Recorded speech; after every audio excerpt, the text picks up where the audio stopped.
Now let's start working on operations with absolute values. And if you are unfamiliar with absolute values, they're just these straight lines around the numbers in our questions.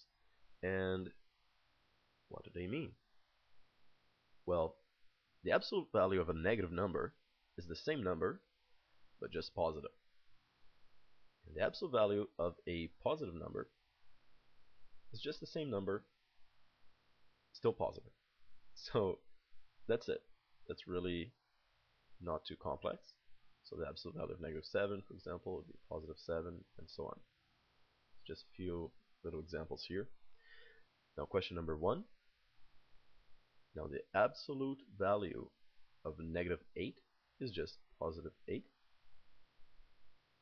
And the absolute value of +2, since it's already a positive number, just doesn't change. So 8 plus 2 is 10. That's it. Then question 2.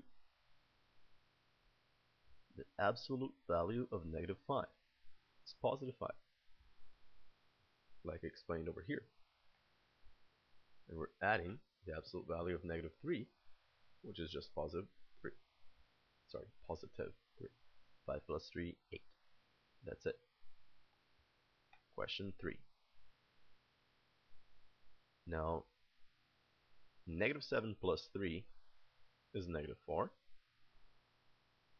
And the absolute value of -4 is just +4. Now, I'll just mention one mistake that some students do, or some students make right at the beginning. This is not equivalent to 7 plus 3. So it's not like we're just going to switch the negatives to positives, right? So that's totally incorrect. The absolute value just switches the signal at the very last step. We're going to talk more about this later in algebra, or in when we're dealing with absolute values and equations and so on, but don't worry about it now. So basically just simplify it and then change the signal to a positive.